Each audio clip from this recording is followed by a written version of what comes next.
So you're in Orlando and your pregnancy center experienced, I don't even know how to refer to it. I would call it an attack of sorts. You discovered three uh, animals in front of your building. Can you take us through on Wednesday what it was your staff found?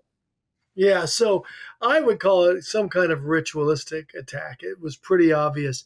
One of my employees was leaving work for the day and came back in and said, "Hey, there's three dead animals out in front of our center." And my first reaction was like, No, quit messing around. What are you talking about?" So I went out there and looked, and literally when I first saw it, it was like it was hard to even make it make sense that somebody would do this, but there was a huge chicken with its head cut off. There was another huge bird with its head cut off, and then a baby lamb had been decapitated. And so we realized right away this was not like normal. We are in a pretty poor area, so sometimes you get weird things that happen, but nothing like this. This was obviously intentional. So And we, different animals. I mean, a lamb is a very specific animal. And yeah. I have seen these photos and it's alarming and jarring. What was the first thing once you realized it wasn't normal? What went through your head and your heart in those moments? Well, we are a Catholic Christian pregnancy center. I'll tell you, when I saw that lamb, the first thing I thought was, "Oh my gosh, Lamb of God!" Right? Right. Um, and obviously, somebody that was very intentional and purposeful. We thought that maybe it was some kind of ritual thing, so we called the sheriff, and the sheriff. It was a connection we had right after Roe v. Wade was overturned. Orange County Sheriff's Department had a task force, and somebody that came to us and said, "If you have anything weird, call us." So I did, and he explained that it was probably we were in the jurisdiction of Orlando Police. So I called. He told me to call 911. And so I did. And 2.5 hours later, Orlando police showed up. And they really, I don't think, got the gravity of the situation, but we did the report. And that was on Wednesday at like 6 p.m. And they called in the report to the animal control. And surprisingly, animal control didn't show up until today, Friday, at like 11:30 in the morning to come get these animals. It So was these animals were sitting there for 2 days. disgusting. 2 days. Yeah. So that we ended up closing today because it smelled so bad. We didn't want to. I mean, our moms are going through enough, right? They're already in crisis mode, and they did not need that, and neither did our staff. So we closed for the day. So this happened, it was discovered on Wednesday afternoon. Is the assumption that at some point during the day, somebody came and dumped them? I mean, in broad daylight? Yeah, that's what we're thinking. Because our nurse manager parks her truck there, and there is no way you could have pulled in and not seen those. So they had to have been put there after she had arrived, is my guess. But it's just a guess. Now, We didn't see in the morning. so wow. So they took all that time to get there. Were the police, I mean, their reaction, you said they didn't really maybe get the gravity of the situation. Are they looking at this as an illegal act? Are they investigating this as an act of aggression of some sort?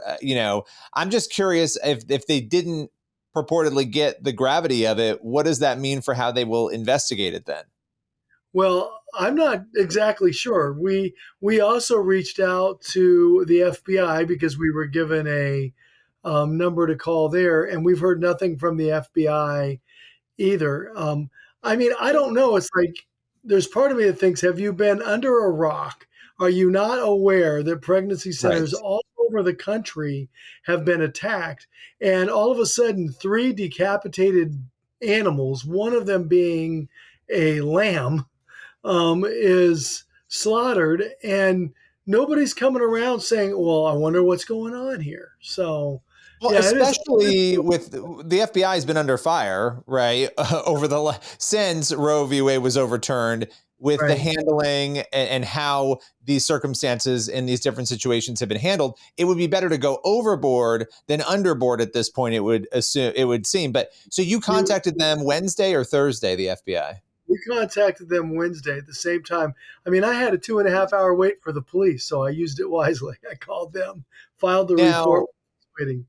what leads you to believe that this could have been, a satanic ritual attack? Because that is something that is definitely raising eyebrows in this case. Well, I I mean, I have no proof other than, it was a lamb, which seems pretty focused on a Christian theme.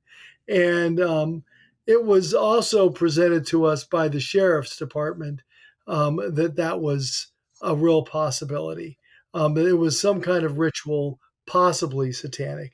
I don't want to, I can't attribute to whoever did this what their motives were. All I know is 3 dead animals showed up in our on our property. So Which is not a normal occurrence, and as we've established, and I think as most people know, did you also reach out to any faith leaders in light of that suggestion that it could have been some sort of religious ritual? we did. We call ourselves a Catholic-based pregnancy center because most of our volunteers and donors are Catholic. We do this though. Our clients are across the board. Anything you can imagine. We don't do this because our clients are Catholic. We do it because we are, and this is an outpouring of our Catholic faith. So I did reach out to our local diocese and asked if a priest could come and do a blessing um, at the location because this was obviously a violent act. Violence was done to these animals for sure. So And has anybody come out yet for that? Have yeah, you had that bus? one of our local pastors come out. And I do know we've been assured of support by all denominations and priests and people that and pastors that we're connected with that we're all on the same page on this pro-life and this is horrific and nobody's gonna say hey this was not a big deal. Well, and that's the part of this too, slaughtering a lamb in that way, killing animals in this way, the legalities of all of this are what come to mind. I think people are probably going to be very curious once it's determined who it was that did this, right? Let's start there. What then comes next? What was the motivation? If the claim is, oh, we just happened to dump them somewhere and it was a crisis pregnancy center, I think people are going to have a lot of questions about that. But Right. what's your message? Just as a final question, to if you had the people in front of you right now who did this, what would you say to them? I would say that, look, we are a pregnancy center. We've been around 33 years. We're actually a medical clinic. We have volunteer physicians, we have nurses, ultrasound techs. We are here to serve and help women. And it just seems ironic to me that if the message is somehow they don't like what we do because we don't provide abortions or refer for abortions, how sad is that that they discount the value of these moms' lives that we help every day to make better? We're a faith-based organization that believes in what we do and believe in these moms that they can have a better life and that their babies deserve a better life. We believe every mom has the right to give birth, and every baby has the right to be born. Well, I appreciate you taking the time. We're going to keep tracking with you on this as the story unfolds. Thanks for joining us today. Thank you.